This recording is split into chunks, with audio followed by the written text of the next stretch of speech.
Hi Neem. So why MBBS abroad students becoming admission agents?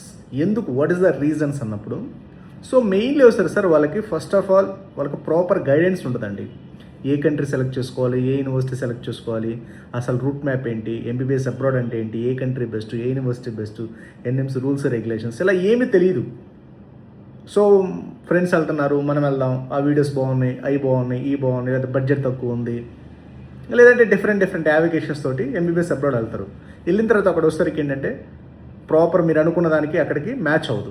Match అయినప్పుడు ఏమనిపిస్తుంది, ఆటోమేటిక్గా disappoint అవుతారు. డిసప్పాయింట్ అయినప్పుడు ఆటోమేటిక్గా ఇంకేదో ఒకటి చేయాలి కాబట్టి సో ఈజీగా మోల్డ్ అయిపోతారు అనమాట. సో అక్కడ ఉన్న కన్సల్టెంట్లు అవ్వచ్చు, అక్కడ ఉన్న స్టూడెంట్స్ అవ్వచ్చు, అందరూ అడ్మిషన్ చేస్తున్నారు కాబట్టి మనం కూడా అడ్మిషన్ చేద్దాము, ఎంతో కొంత వస్తుంది అమౌంట్ అన్నట్టుగా అలా మోల్డ్ అవుతారు అనమాట. Only because of MBBS students మీరు అడ్మిషన్ చేయడానికి రీజన్ ఏంటంటే MBBS students becoming admission agents, not doctors.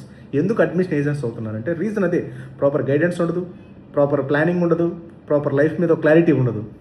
So కాబట్టి మీరు కూడా అలా వాళ్ళని నమ్మి మీరు ఏమైనా అడ్మిషన్ తీసుకున్నా, వాళ్ళని నమ్మి వాళ్ళని మీరు ఫాలో అయినా సరే తర్వాత ఒకసారి మీరు కూడా అడ్మిషన్ ఏజెంట్స్ అవుతారు, డాక్టర్స్ అవ్వరు. సో కాబట్టి మీరు తీసుకునే డెసిషన్ ముందు 100% క్లారిటీతో తీసుకోండి.